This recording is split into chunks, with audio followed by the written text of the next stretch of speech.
Belakangan ini artificial intelligence makin keren, makin luar biasa, makin membantu pekerjaan kita, makin memudahkan tugas-tugas kita sehari-hari, mulai dari nyari referensi atau bahkan bikin skripsi. Nah, lalu kemudian muncul pertanyaan ya, kira-kira kalau lama-lama AI ini makin canggih, dan tentu saja kemungkinan akan begitu ya, apa yang tersisa buat manusia? Yuk kita bahas di video kali ini ya.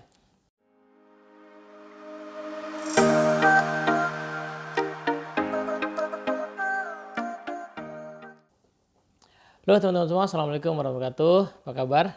Kita mau bahas kalau seandainya AI makin lama makin canggih, bikin tulisan, bikin paper, bikin tesis, bikin skripsi, itu sekarang bisa pakai AI dan ya masih butuh sentuhan, tetapi ke depan makin luar biasa, bikin desain, copywriting, bahkan mungkin lama-lama ya makin mungkin menggerakkan kendaraan dan segala macam, pabrik-pabrik pakai AI. Apa yang kira-kira tersisa bagi manusia? Nah, yang jelas sih sebenarnya kita nggak perlu khawatir karena AI itu yang bikin kita ya. Jadi sebenarnya AI itu akan selalu terbatasi kecerdasannya di dalam kecerdasan kita sebagai manusia yang menciptakannya.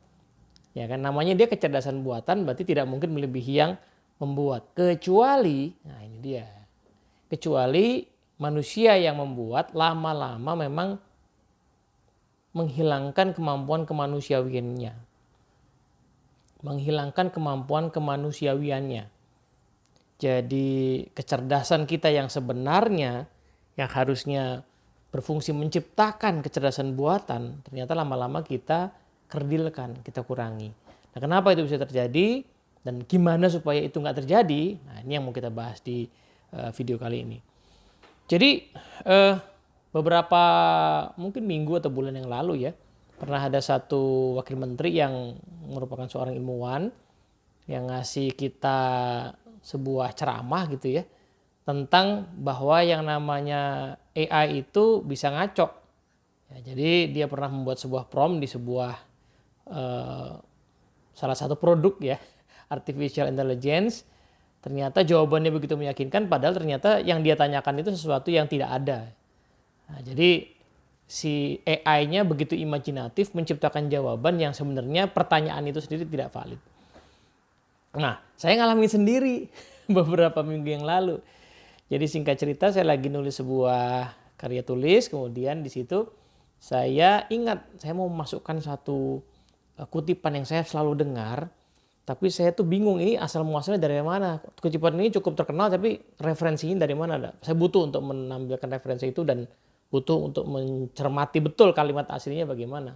Saya tanya ke si AI kan, ada kutipan populer dari tokoh ini menurutmu ada di buku dia yang mana? Gitu. Terus kemudian si AI ngasih tahu, ada di buku yang ini. Oh, saya tahu buku yang itu. Saya tanya lebih lanjut lagi, ada di bab yang mana kira-kira? Terus dia jawab, ada di bab yang ini, gitu kan. Nah, kebetulan saya punya bukunya, saya buka buku tersebut, bab tersebut, nggak ketemu. Bukan nggak ketemu kalimatnya, bahkan judul babnya pun nggak ada. Lalu saya cobalah, oke mungkin tidak akurat betul judul babnya ya. Saya cari judul bab yang mirip seperti yang dia maksudkan. Saya cari, oke ada beberapa yang mirip, nggak ada juga di situ. Saya telusurin dari kata pertama sampai kata terakhir nggak ada. Ya singkat cerita akhirnya saya nemu sendiri, tapi ini sekali lagi saya jadi ngerasain bukti nyata bahwa AI itu memang bisa ngaco, bisa imajinatif sekali, bisa ngawur lah begitu ya. Nah tapi ini tidak untuk menafikan bahwa AI sama sekali nggak bisa dipakai. Ya sama lah kayak kita punya software ya udah lama ya, yang dipakai buat ngetik lalu di situ ada auto correction misalnya kan. Nah auto correction kan tentu saja tidak selamanya pas dengan yang kita mau kan. Kadang-kadang auto correctionnya nggak seperti yang kita harapkan. Bahkan kita sebenarnya sengaja ya menyalahkan penulisan misalnya, sengaja dalam bentuk sebuah ekspresi tertentu gitu ya. Nah tapi auto correctionnya jalan terus. Nah sehingga sebenarnya yang kita butuhkan ketika kita menggunakan teknologi adalah kita menjadi orang yang justru perlu lebih ahli daripada si teknologi itu sendiri. Kita butuh lebih ahli daripada kecerdasan buatan itu sendiri. Karena kecerdasan kita bukan buatan, kecerdasan kita tuh asli. Kecerdasan asli itu tidak perlu diprogram oleh orang lain, tetapi diprogram oleh diri kita sendiri. AI itu perlu diprogram oleh manusia, dia tidak bisa memprogram dirinya sendiri. Memang ada yang namanya machine learning, tapi itu pun dibuat oleh manusia. Mesin itu sendiri nggak bisa menciptakan dirinya sendiri. Kita yang mesti menciptakan dia. Nah, menariknya adalah kita diberi kemampuan sama Tuhan untuk menciptakan kecerdasan kita sendiri, dalam arti mau menciptakan algoritma kita sendiri. Itu keunikannya manusia dan itulah keluar biasanya Tuhan gitu. Nah, sehingga apa yang perlu kita lakukan sekarang ya dengan kemajuan teknologi yang makin luar biasa, nggak mungkin mundur, nggak mungkin kita hindari. Menurut saya kita perlu menaikkan level kecerdasan kita, menaikkan level kompetensi kita ke titik yang tidak mungkin dicapai oleh AI. Nah, kalau misalnya kita pakai satu framework pembelajaran yang populer ya, namanya taksonomi Bloom aja lah ya. Taksonomi Bloom itu kan level paling basic adalah pengetahuan, lalu pemahaman, lalu kemampuan ya, mampu melakukan, lalu evaluasi, lalu paling tinggi adalah sintesa atau creation, penciptaan. Nah, AI sudah bisa membantu kita dalam hal pengetahuan. Ada yang tidak akurat tetapi lumayan ya kan. Jadi kalau sekedar mendapatkan pengetahuan memang kita tuh sekarang tidak perlu lagi mengingat-ingat, menghafal-hafal. Ya, saya tidak mengatakan bahwa menghafal itu buruk ya. Menghafal itu baik buat mengokohkan lah ingatan kita. Tetapi sudah nggak perlu-perlu amat karena memang ya untuk hal seperti itu udah sangat baik buat kita. Dalam hal pemahaman dalam arti insight, merangkai fakta menjadi sebuah kalimat, sebuah rekomendasi, saya kira pelan-pelan AI akan bisa melakukannya dengan sangat baik. Sekarang sudah bisa, tapi makin lama akan makin baik. Nah, manusia tentu juga bisa mencapai pemahaman, tapi AI sudah bisa membantu. Di level ketiga, kemampuan melakukan sesuatu. Dalam hal tertentu bisa ya. Saya udah nyoba AI untuk dipakai bikin cerpen, ya, bikin paper gitu ya, bikin rangkuman buku. Itu saya pikir sudah menjadi satu produk yang tentu saja tetap perlu kita koreksi, tapi sudah lumayan. Nah, berarti 3 level pembelajaran yang basic itu sudah bisa dilakukan oleh AI dan ke depan akan makin bagus. Maka kita memang tidak boleh berhenti sampai situ saja kawan-kawan. Kita nggak boleh berhenti hanya menghafal, hanya memahami sekenanya, hanya mampu melakukan sekenanya. Kita harus lebih tinggi dari itu. Apa tuh? Yaitu kita mesti bisa mengevaluasi minimal kerja si AI. Saya tadi terselamatkan ya. Terselamatkan pada saat minta referensi sama si AI. Karena saya nyari sendiri gitu. Jadi pas dia bilang ada di buku ini, di bab yang itu, saya cari sendiri dan saya nggak nemu. Sehingga saya bilang AI-nya ngaco nih. Tapi saya bisa melakukan itu karena saya bisa mencari sendiri, saya bisa menelusuri sendiri. Seandainya saya tidak melakukan itu, seandainya saya kemudian terima-terima aja apa yang direkomendasikan, fatal akibatnya. Ya kan? Nah, lebih tinggi lagi adalah kita mesti bisa berkreasi atau mencipta, mensintesa. Itu sesuatu yang saya tidak yakin itu bisa dilakukan oleh AI. Kalaupun AI bisa menciptakan sesuatu seperti tadi ya, bisa membuat sebuah karangan, itu saya kira bukan karangan yang orisinil, tapi karangan yang memang ya comot sana comot sini aja lah gitu ya. Jadi karangan yang seperlunya lah.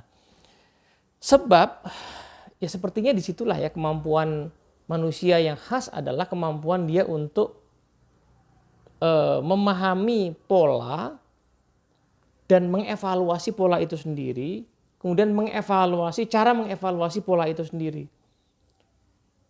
Kemampuan untuk merefleksikan bahkan cara kita merefleksi gitu. Jadi kita mesti menaikkan level pembelajaran kita ke level penguasaan kita akan sesuatu ke titik justru perlu makin ahli supaya kita bisa mengevaluasi kerjanya AI. Kalau someday misalnya ya, saya diskusi nih.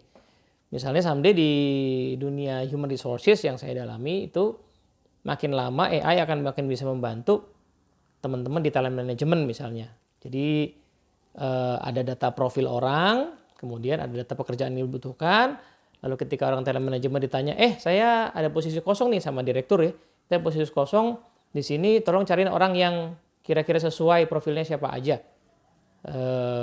Nggak di bagian yang sama pun juga oke. Nah, AI akan bantu tuh kan, pasang parameternya terus muncul nama-namanya. Tapi kita perlu tahu bahwa data-data yang dimasukkan di sistem itu kan data-data hasil dari judgement manusia. Contoh, data kinerja misalnya yang dipakai tadi sebagai parameter. Itu kan yang nge-put manusia pasti, bukan si AI. Atasan dari karyawan lah yang nge-put, yang menilai. Maka si atasan ini harus punya judgement yang baik, yang bijak, yang akurat untuk meletakkan nilai sehingga nanti nilai itu ketika dipakai untuk dasar promosi jadi akurat. Begitu juga dengan data talent ya, judgement tentang seberapa orang ini kompeten gitu. Di kompetensi A, B, C itu dia di skala berapa? Kalau 1 sampai 5 dia di 2 kah, di 3 kah? 2 atau 3 itu di posisinya apa di posisi yang paling atas kah? Posisi yang lebih di atasnya lagi kah gitu ya. Itu yang ngejudge pasti manusia, si atasan tadi. Nah, seberapa akurat manusia meletakkan nilai itu, segitulah nanti akurasi dari kesimpulan yang diambil oleh AI gitu. Kalau manusianya tidak punya kemampuan judgement yang baik, datanya tentu saja nggak akurat, dan apalagi ya si orang talent manajemennya nggak bisa mengevaluasi, masuk akal nggak sih data ini ya dari rekomendasi ya mungkin saja hasilnya nggak akan akurat gitu. Nah, jadi teman-teman semua, justru ketika dunia kita dipermudah dengan AI, sebenarnya kita harus makin repot-repot membangun kompetensi kita. Ini paradoksnya nih. Dunia kita dipermudah oleh teknologi, tetapi justru kita harus repot membangun kompetensi diri kita supaya bisa mengevaluasi teknologi itu. Sebab teknologi itu memang tidak punya kesadaran, tidak punya kebijaksanaan. Kita yang punya. Kita harus lebih sadar dan lebih bijak untuk mengevaluasi cara kerja dari teknologi. Nah, lucunya. Pertanyaannya kan gimana caranya kita bisa lebih ahli? Gimana caranya kita bisa lebih bijak? Gimana kita cara bisa lebih jago? Yang nanti akan bisa mengevaluasi AI. Nah, perenungan saya kok sampai di titik kita tuh nggak akan jago kalau kita justru paling tidak di momen-momen ya, di momen-momen membangun kemampuan kita terlalu mengandalkan AI. Justru nggak akan jago. Contoh bikin skripsi, teman-teman yang kuliah nih. Kalau teman-teman kuliah tuh lagi masa bangun kompetensi ya. Skripsi itu masa bangun kompetensi. Kalau kamu bangun kompetensi bikin skripsinya pakai AI, skripsimu dibikinin sama AI, maka kamu nggak akan jago, kamu akan dodol, dan kamu nggak akan tahu kualitas skripsi yang bagus kayak apa, dan yang nggak akan layak untuk kemudian bisa mengevaluasi cara atau hasil kerjanya AI. Jadi kepada yang lagi kuliah S1, saran saya justru kerjakan secara manual riset itu. Gunakan AI hanya untuk mencari referensi, but you need to read for yourself. Baca sendiri, pelajari sendiri, selami kalimat demi kalimat. Karena kita lagi bangun keahlian gitu. Sama yang bikin tesis, yang bikin tugas. Sekarang itu di negara Konoha ya. Ada orang kuliah bikin tugas aja diminta bantuan AI, bikin paper, bikin tugas. Lah, gimana mau bangun kompetensi? Dan kalau nggak kompeten, lalu bagaimana mau mengevaluasi hasil kerja teknologi nanti? Nah, lebih parah lagi bikin disertasi gitu. Karena disertasi itu kan levelnya apa ya, orang yang sangat ahli di bidang itu ya, dididik menjadi ilmuwan yang ahli ya, bikin disertasi pakai AI, lalu kemudian gimana nanti kita akan mengevaluasi hasil kerja AI itu gitu. Nah, sama orang-orang yang di dunia seni ya, zaman sekarang udah bisa bikin gambar kartun pakai AI. Tapi kalau kita tidak melatih tangan kita sendiri secara manual, maka kita nggak bisa mengevaluasi hasil kerja AI itu. Nggak ada orisinalitas. Apalagi di dunia seni itu sangat sensitif ya. Tidak ada orisinalitas di dalam karya seni yang dikerjakan sepenuhnya pakai mesin gitu. Harus ada unsur tangan kita yang bermain di situ. Jadi menariknya, paradoks nih ya.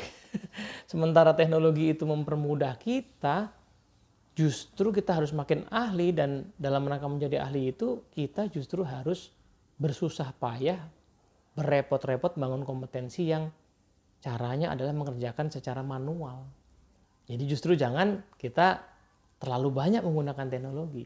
Nanti kalau udah jago, udah kompeten, nah hal-hal yang sifatnya manual administratif gunakan AI. Tapi setelah kompeten kan kita bisa tahu akurat nggak nih, ya kan?